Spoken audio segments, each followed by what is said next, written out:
Você está com a palavra de Deus aí? Então, abra no livro de Êxodo, capítulo 24, versículo 17. Diz assim: e o aspecto da glória do Senhor, era como um fogo consumidor no cume do monte. Aqui está falando do Monte Sinai. No cume do monte, aos olhos dos filhos de Israel. Eu vou reler o versículo 17, preste atenção. Moisés está lá no Monte Sinai, no cume do monte, e ele está na glória de Deus. E aqui está dizendo que o aspecto da glória do Senhor era como um fogo consumidor. Diga, um fogo consumidor. Esta é a visão, um fogo consumidor no cume do monte aos olhos dos filhos de Israel. Eu vou ler de novo e cada pessoa que está comigo aqui na Paz e Vida de Belo Horizonte repete em seguida. Vamos lá. E o aspecto da glória do Senhor era como um fogo consumidor no cume do monte aos olhos dos filhos de Israel. Amém? Quem crê que isto aconteceu? Levante as mãos. Então desocupe as mãos agora e faça o possível e o impossível para dar a melhor salva de palmas que já se ouviu em Minas Gerais. E enquanto você aplaude, abra a tua boca e diga glória ao teu nome, Senhor. Diga glória, glória, glória ao teu nome, Senhor. Isso, continua aplaudindo e glorificando. Você que está assistindo pela TV, ouvindo pela rádio ou pelo youtube.com/joinrib, junte-se a nós aqui em Belo Horizonte e glorifique a Deus conosco. Onde você estiver, dá glória, glória, glória. Não pare, continua, continua. Pai querido, Minas Gerais te ama. O povo mineiro te adora. Porque o Senhor é digno de toda honra, de todo louvor e de toda glória. Mas também o povo do Brasil te ama, e até fora do Brasil. Então sobre cada vida que te glorifica, derrama a tua bênção, a tua virtude, o teu poder. Agora, Pai, a tua palavra vai ser pregada. Vem com teu espírito, tome a boca do pregador, tome os lábios do mensageiro, envia a tua palavra com poder e autoridade, e que a tua palavra vá, percorra toda a terra e prospere naquilo para o qual está sendo enviada, em nome do Senhor Jesus. Diga amém, Jesus. Quem tem lugar pode sentar, por favor. A vida de Moisés é peculiar em todos os sentidos. Ele nasceu no Egito, portanto, geograficamente, ele é um egípcio. Mas de uma família sacerdotal, de um casal de Deus, que era hebreu, era da tribo de Levi. E na época que Moisés nasceu, o povo de Israel que vivia no Egito estava escravizado há 400 anos. E o povo sofria muito. E o povo se multiplicou, o povo de Deus cresceu tanto que o faraó ficou preocupado. Se esse povo continuar se multiplicando desse jeito, eles vão tomar conta do Egito. Então o faraó deu ordem de que todos os bebezinhos do sexo masculino fossem assassinados assim que nascessem. E as meninas poderiam ser poupadas, porque era um trabalho escravo, mão de obra feminina para a escravidão. E houve uma matança muito grande na época em que Moisés nasceu. E a mãe dele o escondeu por 3 meses, mas quando não podia mais esconder, ela falou, tem que dar um jeito nessa situação. E o que a mãe de Moisés faz, ela pensa que está agindo por inteligência própria, mas é da vontade de Deus. Ela pega um cestinho, coloca betume, vedando, as aberturas, faz ali um alcochoado e coloca o bebezinho dela o Moisés, que não se chamava Moisés ainda. Coloca o seu filhinho dentro daquele cesto e vai na margem do rio Nilo e empurra aquele cesto que tinha o bebê. E falou para a irmã mais velha do bebê: acompanha para ver o que vai acontecer. E a menina foi seguindo pela margem aquele cestinho que as águas do rio Nilo levavam embora pela correnteza. E ela foi acompanhando para ver o que iria acontecer. E Deus estava de uma tal maneira no controle que aquele cestinho foi parar na mão da filha do faraó, que não tinha filhos. E ela, ao pegar o cesto e ver aquele bebê tão lindo, ela se afeiçoa, sente ternura, compaixão e adota o bebê. Nisso, a menina, a irmã do bebezinho, que já era grandinha, chamava Miriam, chegou para a filha do faraó e falou assim: a senhora quer que eu chame uma das escravas hebreias para tomar conta desse bebezinho hebreu? E a mulher falou: sim, eu quero, traga alguém aqui para cuidar dele. E a Miriam vai e chama a própria mãe do bebê, que se apresenta como se fosse uma empregada para tomar conta do bebezinho. E a filha do faraó fala: tudo bem, eu te contrato pagando salário. Escravo não ganhava salário. Então Deus abençoou ali, que já veio uma provisão muito grande. Assim começou essa história, e o nome Moisés foi dado pela filha do faraó. Porque ela disse: eu tirei esse menino da água, e Moisés significa isso, tirado das águas. E ele vai crescer nesses dois lares, tanto no palácio da filha do faraó, recebendo toda a instrução egípcia, cultura egípcia, conhecimento egípcio, os melhores mestres, professores, enfim, ele vai crescer com a educação egípcia, aprendendo a falar egípcio perfeitamente, e também vai crescer no lar da sua verdadeira mãe, que cuida dele, né? E que acaba contando a verdadeira história. Ele é hebreu de nascimento, ela é a mãe verdadeira dele, mas que isso foi feito para ele não ser morto. Então ele aprende também a falar hebraico. É um menino que aprende a falar hebraico e aprende a falar egípcio. E quando ele cresce, a vida dele, a vida de Moisés vai ser dividida em 3 ciclos de 40 anos. Ele vai viver um total de 120 anos. Mas a cada 40 anos na vida de Moisés acontece uma coisa. Nos seus primeiros 40 anos, Moisés, como se fosse um egípcio, filho do faraó, da filha do faraó, ele vai ver os escravos que ele sabia serem seus irmãos, o seu verdadeiro povo. E ele vê os seus irmãos serem maltratados pelos carrascos egípcios, pelos feitores egípcios, pelos capatazes egípcios. E Moisés defende um que estava apanhando muito, ele defende e na briga ele acaba matando o carrasco, o feitor egípcio.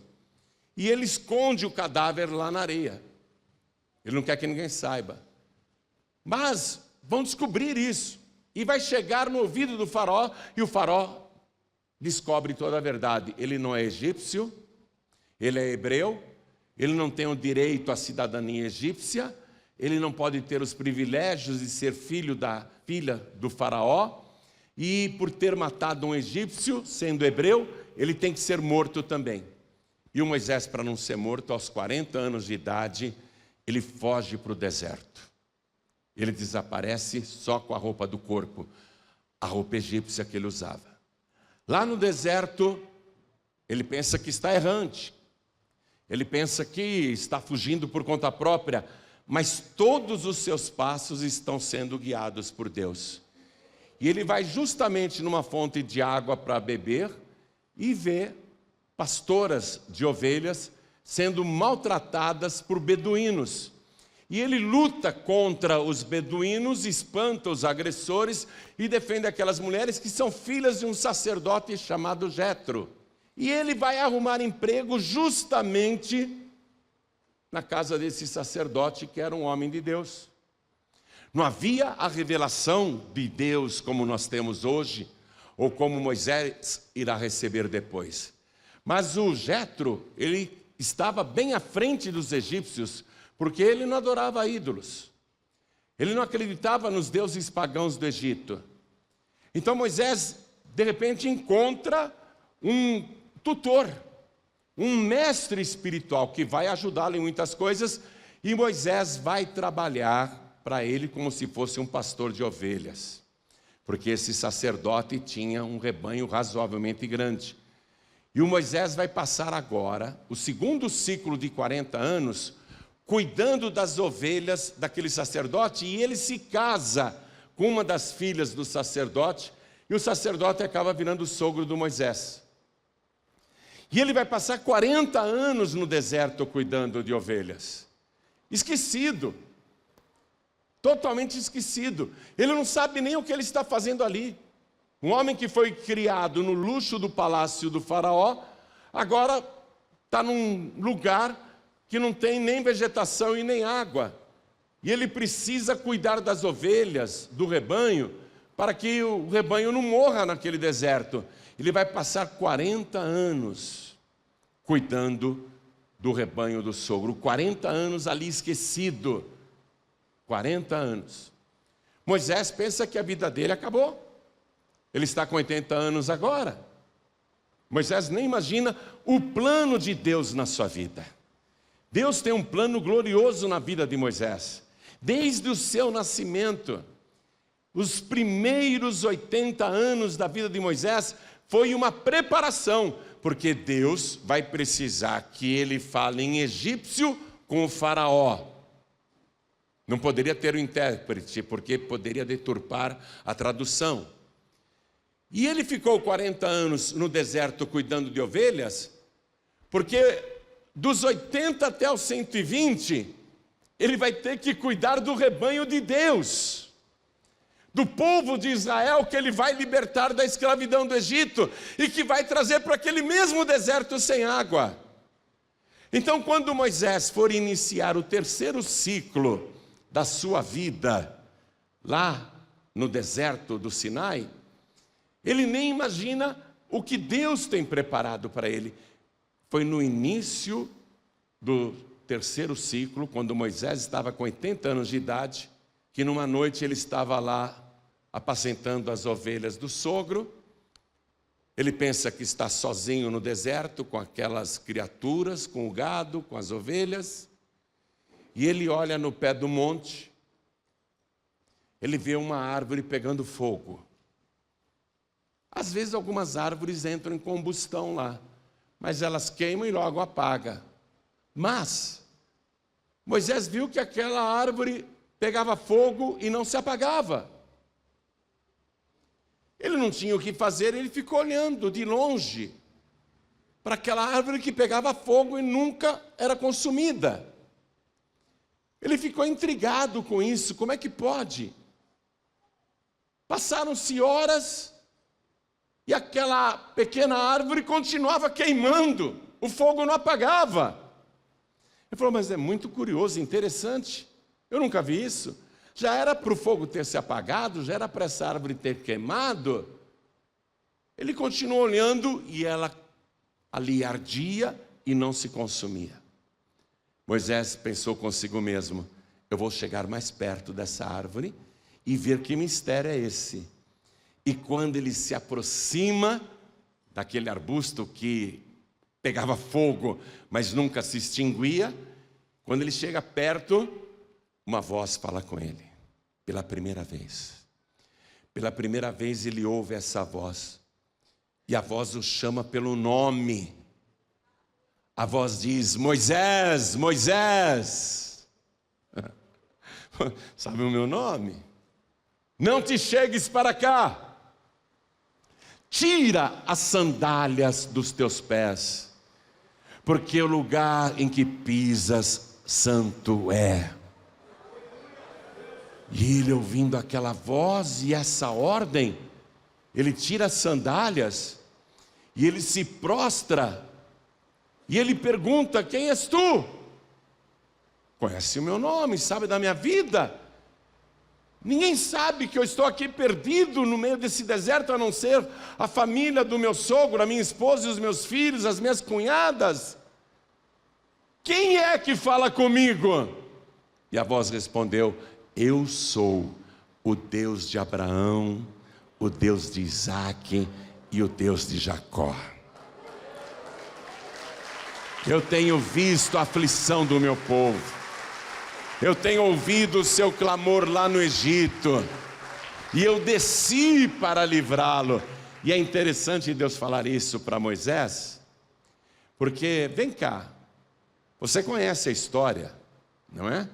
Moisés, ele vai ser o libertador do povo hebreu que está há 430 anos agora, escravizado no Egito. Ele vai ser usado como libertador. Agora, se Deus ouvia, se Deus via o sofrimento, e se Deus desceu, por que ele mesmo não foi lá falar com o faraó? Ele podia ter feito a chama aparecer lá, no palácio do faraó, não é? Ele podia pegar uma palmeira, ele podia pegar uma tamareira, ou qualquer árvore que estivesse lá no jardim do faraó, ele podia colocar esse fogo que nunca se apaga. Deus poderia aparecer para o faraó e falou: faraó, é o seguinte, eu sou o Deus dos hebreus. Eu tenho visto como você tem maltratado o meu povo e até assassinado os meus bebês. Agora você deixa o meu povo ir embora, porque senão eu vou acabar com o teu país. Deus não podia ter feito isso?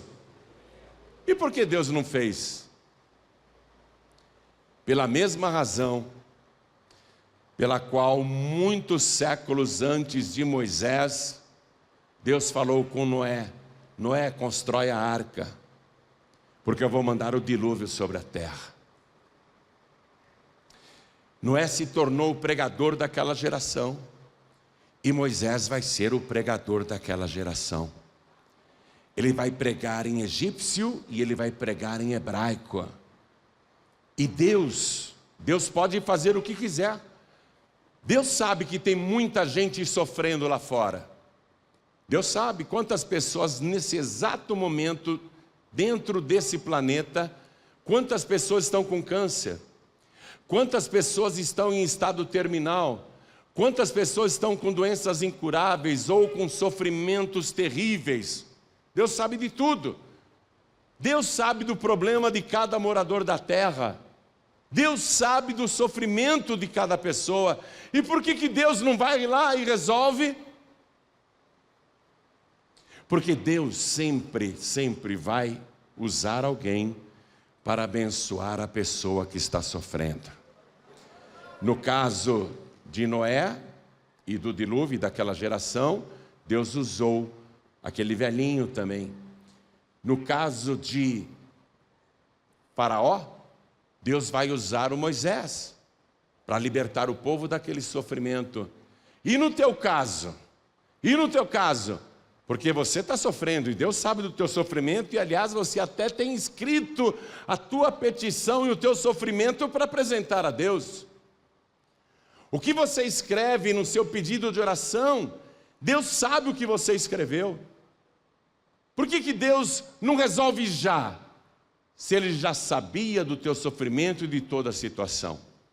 E se Deus sabe do sofrimento das pessoas deste mundo, por que continua esse sofrimento? Por que Deus não resolve tudo? Porque Deus Ele não ajuda quem precisa. Deus ajuda quem o busca. É quem busca a Deus que recebe o milagre. Vou te provar nas palavras de Jesus. Quando Jesus estava aqui na terra, Ele viu o povo preocupado. E agora, o que nós vamos comer? E agora, o que nós vamos vestir? E agora, o que vai ser amanhã? Jesus disse: não vos inquieteis pelo dia de amanhã, porque o dia de amanhã dará conta de si mesmo. Não fiqueis inquietos perguntando o que comeremos, o que beberemos, com que nos vestiremos, e agora e amanhã. Jesus disse: não fiquem preocupados com isso, mas buscai primeiro, olha Ele falando, o próprio Deus. Mas buscai primeiro o reino de Deus e a sua justiça, e todas as coisas que você precisa te serão acrescentadas. O que você quer, Ele tem para dar, mas Ele só vai dar se você buscar. Então Deus vai usar o Moisés agora, e o que eu quero chamar tua atenção no caso de Moisés, e por isso eu comecei essa palavra com ele, é que ele vai se aprofundar no relacionamento com Deus. Você vê? Primeiro, não foi ele que encontrou Deus, foi Deus que o encontrou. Não é? No teu caso é a mesma coisa. Não fica se vangloriando, dizendo, eu que resolvi vir para a igreja. Eu que vim aqui. Eu queria ver o pastor João Ribe Palharim pessoalmente. Eu resolvi vir aqui. Que nada. Já estava tudo planejado. Eu sou apenas uma isca, apenas um anzol. Deus, o próprio Deus te escolheu, o próprio Deus te chamou pelo nome, Ele sabe o teu nome, e foi Ele que te trouxe aqui. Sabe por quê? Porque Ele vai fazer uma obra maravilhosa na tua vida, vai entrar para a história. O que Deus vai fazer com você, você não vai esquecer mais. Você veio hoje, Deus está feliz, e Ele já está com tudo planejado e preparado. E tudo o que aconteceu na tua vida até hoje, olhe bem para mim, porque eu estou falando como profeta. Nada foi acaso.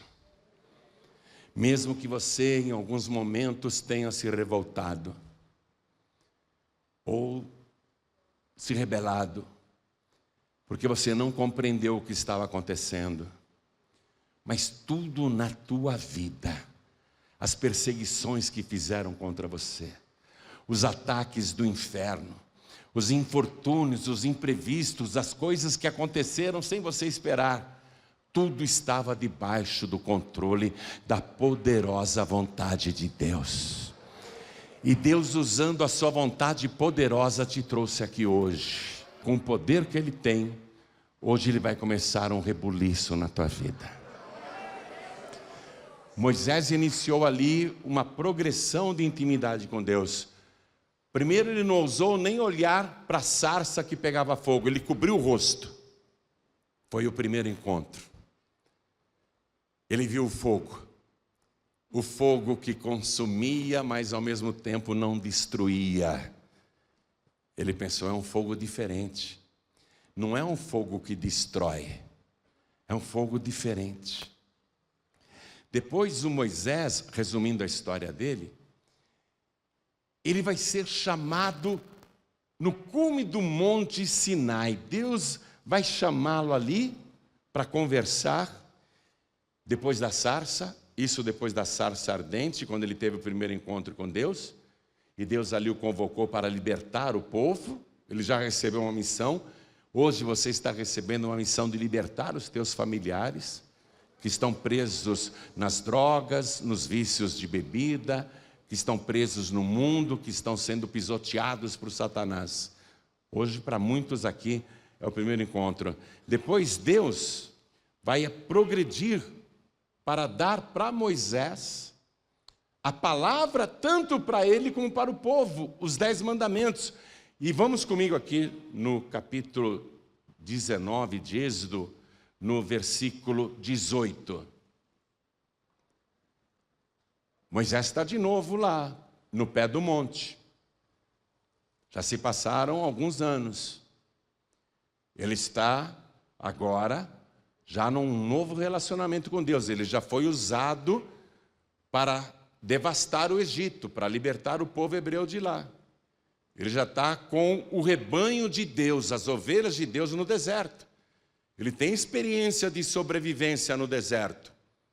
Ele foi preparado para conduzir aquele povo. Ele vai ficar 40 anos morando no deserto com aquelas pessoas.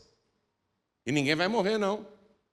As pessoas vão ter saúde, as pessoas vão ter coisas boas, vão ter alimento todo dia, vão ter água, ninguém vai morrer de sede. Quem era picado de serpente era sarado. Moisés está sendo muito usado por Deus em várias coisas, mas Deus agora dá para ele a palavra com profundidade, e a palavra que ele tem que pregar para o povo, mas é lá no Monte Sinai. Diz aqui o capítulo 19, versículo 18. E todo o Monte Sinai fumegava, porque o Senhor descera sobre ele em fogo. Diga, em fogo. E a sua fumaça subia como fumaça de um forno, e todo o monte tremia grandemente. O versículo 20 diz assim: e descendo o Senhor sobre o monte Sinai, sobre o cume do monte, chamou o Senhor a Moisés ao cume do monte, e Moisés subiu. Mas o cume do monte agora não é uma sarça pegando fogo, não é um pequeno arbusto, é o cume inteiro do monte que parece de fogo. E o Moisés sobe, ele sobe e vai receber ali os mandamentos de Deus. Deus vai falar com ele poderosamente, e ele vai ensinar o povo a palavra do Senhor.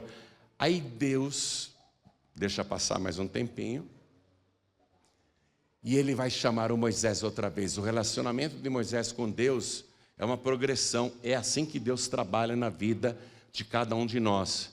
Ele começa aos pouquinhos, ele não vai mandar o fogo todo de uma vez. Ele vai começar com uma pequena brasa do altar, ele vai começar aquecendo o teu coração, ele vai abençoar a tua vida, ele vai fazer você crescer na fé. É assim que ele está fazendo com Moisés. E agora Deus vai dar para ele outra missão. Vá comigo no capítulo 24, eu vou ler, capítulo 24 agora. Eu vou ler a partir do versículo 15. Atenção. Mas alguns anos se passaram e Deus vai chamar o Moisés outra vez. Lembra que ele vai ficar 40 anos no deserto? Então, são ocasiões que Deus vai falar com ele. E diz aqui, ó, versículo 15. E subindo Moisés o monte, a nuvem cobriu o monte. Porque Deus fala assim: Moisés, sobe aqui que eu quero falar com você. E o Moisés subiu. Versículo 16. E habitava a glória do Senhor sobre o monte Sinai, e a nuvem o cobriu por 6 dias. E ao 7º dia chamou o Senhor a Moisés do meio da nuvem. Eu subi o monte Sinai algumas vezes. É para atleta, não é para qualquer pessoa não. Porque você começa a subir 10 horas da noite e vai chegar às 6 horas da manhã. Imagine você caminhar uma noite inteira sem parada para chegar no topo de um monte. É uma coisa complicada. O Moisés, ele já está mais velho. Ele tem mais de 80 anos. Ele está naquela fase de 80 a 120 anos. E mesmo idoso, Deus fala para ele: sobe um monte aqui, quero falar com você. O Moisés sobe, com dificuldade. Chega no topo. Estou aqui, Senhor. O cume do monte fumegava. Deus veio com fogo. E Moisés está vendo aquele fogo. Ele está vendo. E ele espera que Deus fale com ele. E Deus não fala. Passa o primeiro dia, Deus mantém silêncio.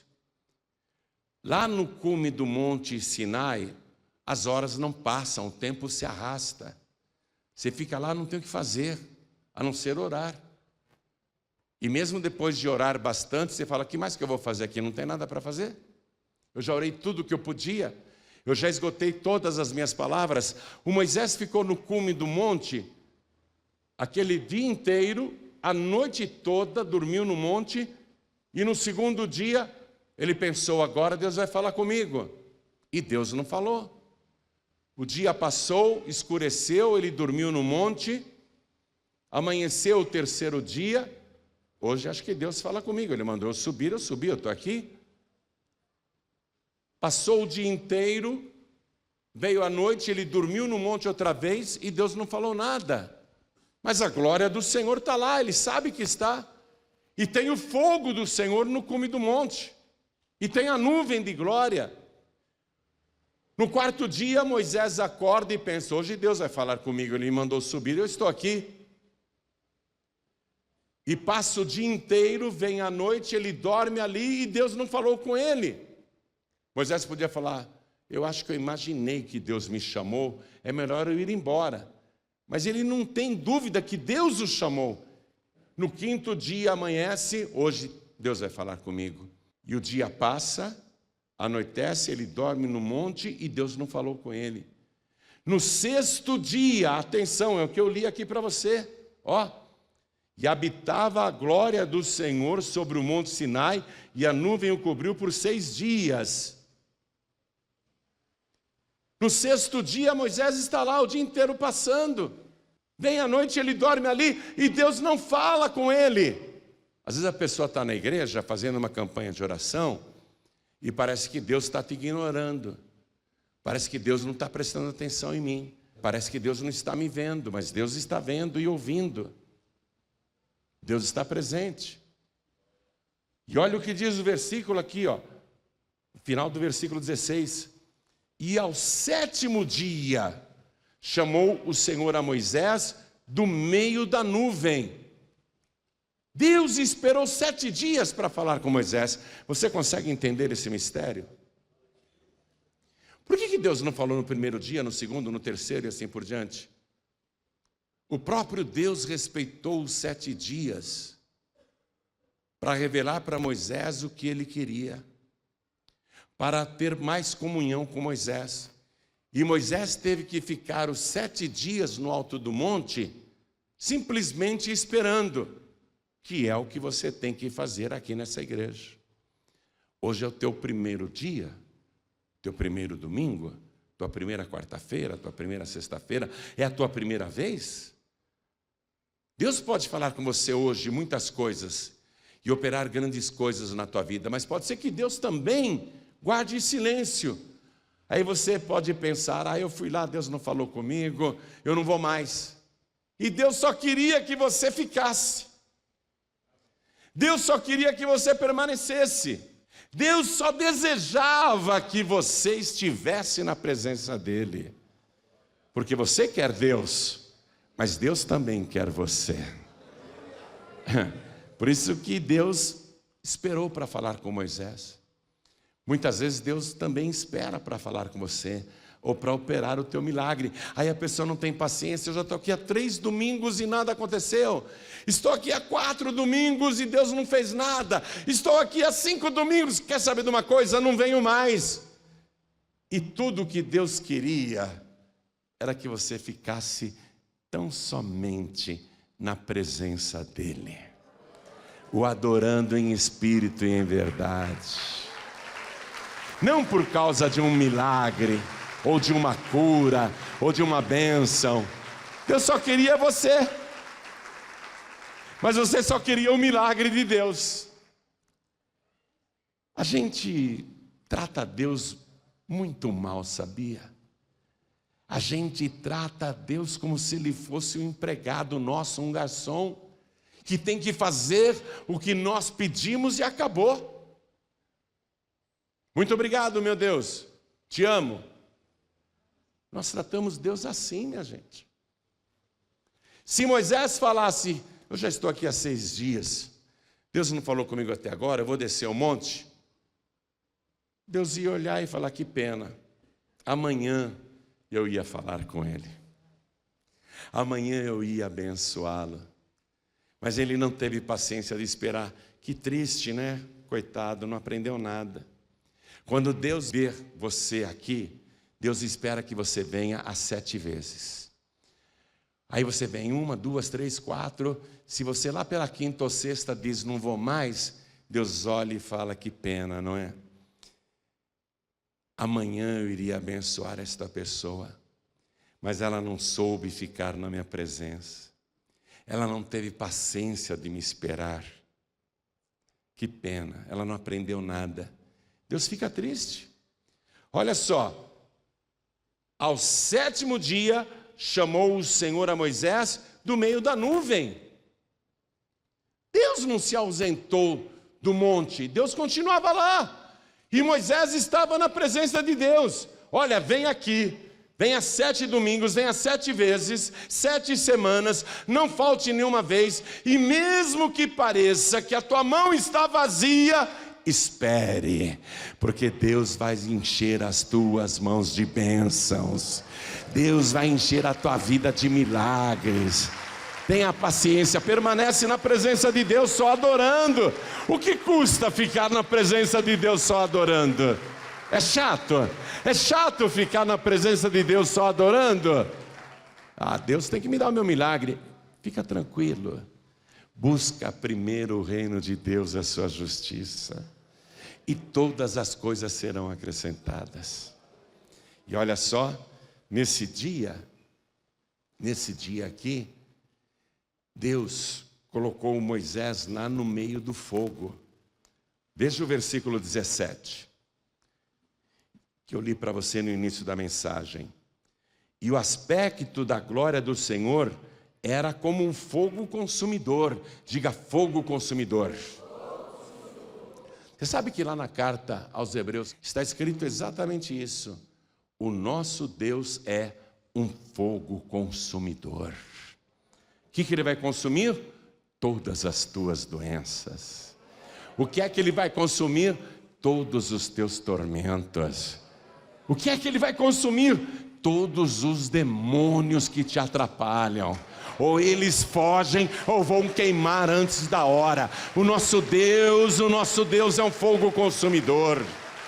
Ele vai consumir a tua depressão, Ele vai consumir a tua insônia, Ele vai consumir a tua tristeza, Ele vai consumir a tua dor, Ele vai consumir o teu mal-estar. O nosso Deus vai te abençoar. Vou reler o versículo 17. E o aspecto da glória do Senhor era como um fogo consumidor no cume do monte aos olhos dos filhos de Israel. Nessa ocasião, Deus vai dar a planta do tabernáculo para Moisés. Você já viu como que é o tabernáculo, o desenho do tabernáculo que Deus mandou Moisés construir com a ajuda do povo? Você nunca viu esse desenho?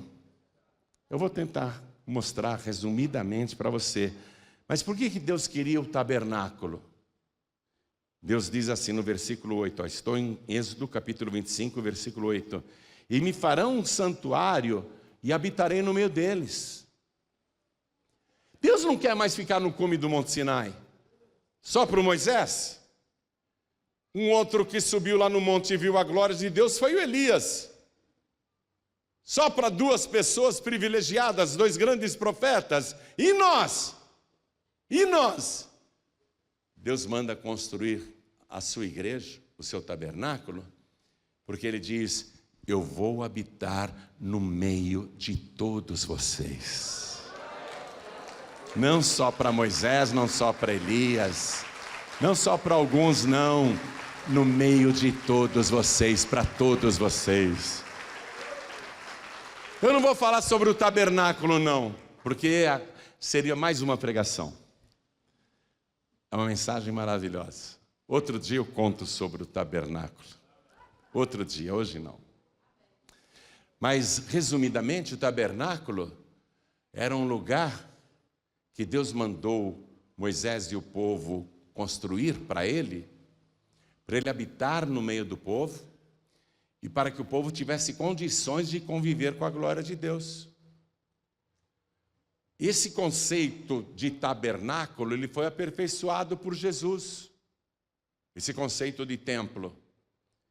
Um dia Jesus pregou e disse assim: destruam este templo e em 3 dias o reedificarei. As pessoas acharam que ele estava falando do templo de Herodes, mas ele falava do seu próprio corpo.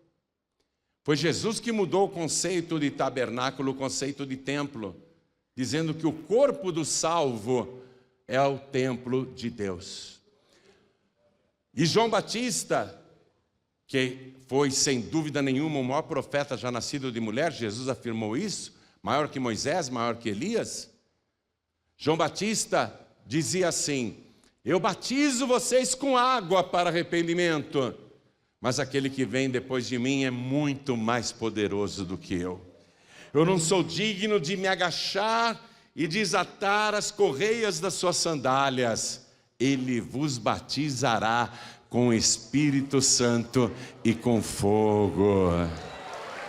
O Espírito de Deus habitando aqui, nesse tabernáculo, com fogo e poder. Deus é um fogo consumidor.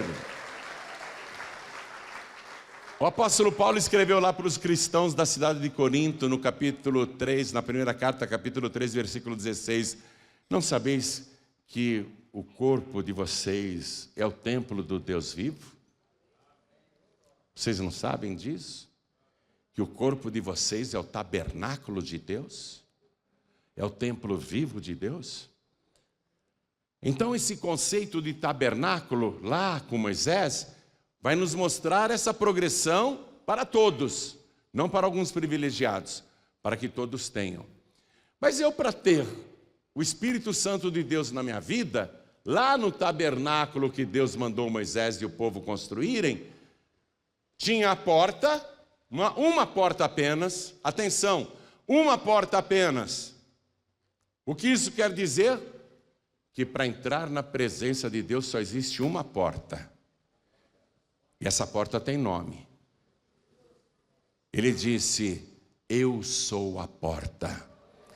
Quem entrar por mim salvar-se-á.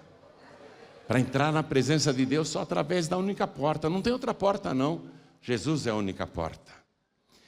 E assim que a pessoa entrava pela porta, qual era o primeiro móvel do tabernáculo? O altar do sacrifício. O pecador, na época de Moisés, ele errava, ficava com a consciência pesada. Olha o que ele tinha que fazer: ir no seu rebanho, escolher o animalzinho mais perfeito, mais bonito, que não tivesse bicho nem ferida, nada. Teria que pegar aquele animalzinho, levar até o tabernáculo, entrar pela porta, ir até o altar do sacrifício. Aí o sacerdote examinava o cordeirinho, se era perfeito ou não. Aí o sacerdote mandava o pecador ou a pecadora colocar a mão sobre a cabeça do animalzinho, ali no altar do sacrifício, para transferir o pecado para o animalzinho, para transferir a culpa para o animalzinho. Aí o sacerdote vinha e degolava o animalzinho inocente, que morria no lugar do pecador, porque a alma que pecasse deveria morrer, e para que o pecador não morresse, o cordeiro morria no lugar do pecador. Então, João Batista apontou para Jesus, séculos depois, coisa de 500 anos depois de Moisés, e ele disse: eis aí o Cordeiro de Deus que tira o pecado do mundo. Para você ter a presença do Espírito Santo na sua vida, esse Deus que é um fogo consumidor, para você ser batizado com o Espírito Santo e com fogo, você precisa que o seu pecado seja removido. Porque o teu pecado afasta a presença de Deus. No livro do profeta Isaías, capítulo 59, versículo 2, diz que os vossos pecados fazem divisão entre vocês e o vosso Deus. As vossas iniquidades, as vossas transgressões, fecham os ouvidos de Deus para que Ele não vos ouça. A pessoa jamais vai ter o fogo consumidor do Espírito Santo se o seu pecado não for removido. É por isso que no tabernáculo tinha primeiro a porta. Já expliquei para você que é o símbolo de Jesus, eu sou a porta. E o altar do sacrifício era o primeiro móvel que o pecador encontrava, porque ele tem que se livrar do pecado. Quando o pecador colocava a mão sobre o cordeirinho, e o cordeirinho era morto, e o pecador via aquele sangue sendo derramado, o pecador ficava triste. Se esse pecado meu não tivesse sido cometido, esse cordeirinho inocente não precisaria morrer pelo meu pecado. Você entendeu por que Jesus morreu? Foi por causa dos nossos pecados, para nos purificar de todo pecado, para transformar o teu corpo no templo vivo do Espírito Santo de Deus, para limpar toda iniquidade, para que você tenha Deus habitando na tua vida. Quando você é purificado pelo sangue de Jesus, quando o sangue de Jesus te purifica de todo o pecado, então Deus pode habitar no meio de você, dentro de você. E esse é o desejo de Deus. Vamos ficar todos de pé agora? Vamos ficar todos de pé? Olha para mim, por favor. Eu posso orar até pelo pior pecador e ele ser abençoado. Eu posso orar pelo pior traficante, pelo pior bandido, e com a minha fé e com a oração ele ser abençoado. Mas o que adianta receber o milagre e não ser salvo? O que adianta receber o milagre, receber a bênção, e no final de tudo ir para o inferno, onde o fogo nunca se apaga? Jesus disse, tem um outro fogo, que é um fogo destruidor. Lá, a ranger de dentes. O pecador é consumido o tempo todo por aquele fogo. E ele não morre. Ele não morre, é por toda a eternidade rangendo os dentes e passando sede e gritando de pavor. Tem um outro fogo, que não é um fogo que salva, é o fogo do inferno, é o fogo que condena. E que adianta a pessoa receber bênçãos e milagres e no final terminar não no fogo santo de Deus, mas no fogo sujo do inferno, no fogo destruidor do inferno? A pessoa tem que entender isso. Algum fogo vai me pegar. No Monte Sinai, Moisés, quando viu o fogo ali, e Deus falou, entra, ele entrou. Por quê? Por que ele entrou? Porque ele viu lá, na primeira vez, na sarça, o fogo queimava e a sarça não era destruída. Quando Moisés viu aquele fogo e Deus falou, entra, ele entrou no fogo. Por quê? Porque ele sabe que é o fogo santo de Deus. Não é fogo destruidor, é o fogo do Espírito Santo de Deus. É o fogo que salva, é o fogo que dá poder, é o fogo que abençoa, é o fogo que dá vitória, é o fogo do bem. Lá no inferno tem fogo, mas é o fogo inimigo. O fogo de Deus é o fogo amigo.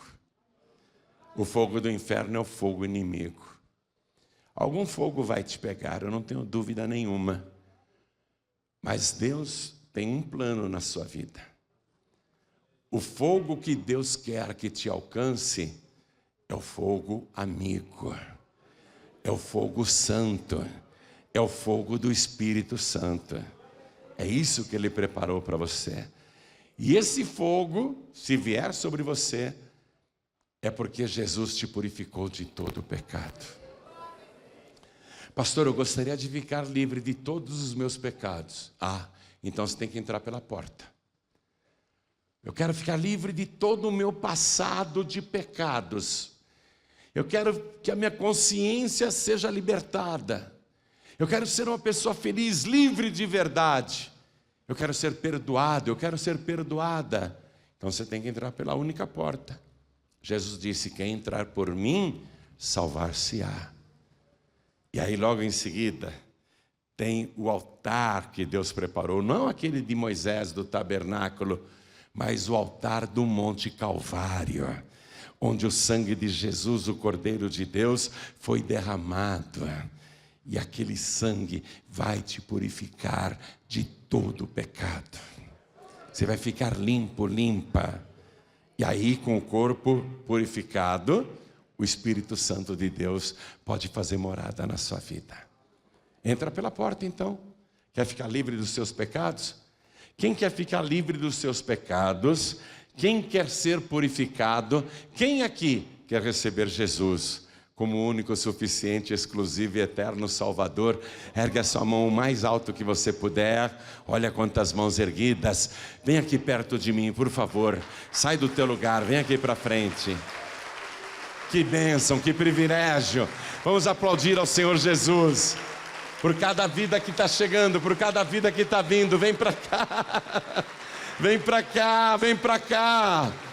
Vem para cá, o sangue de Jesus vai te purificar de todo pecado.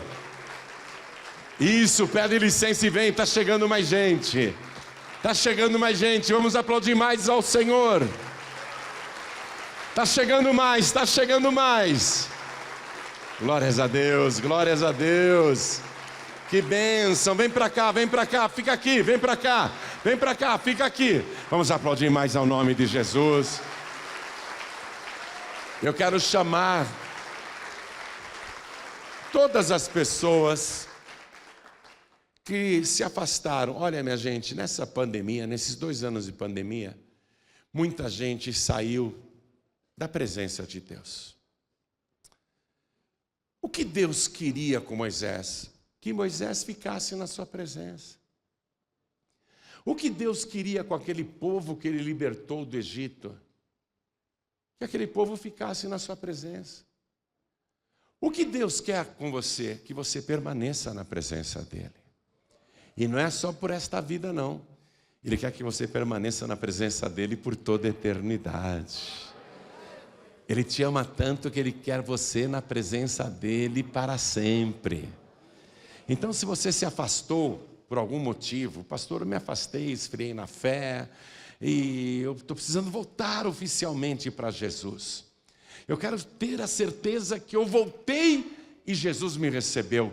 Então você que estava afastado, não está mais. Você que estava afastado, afastada, vem aqui para frente, vem para cá e vamos aplaudir ao nome de Jesus.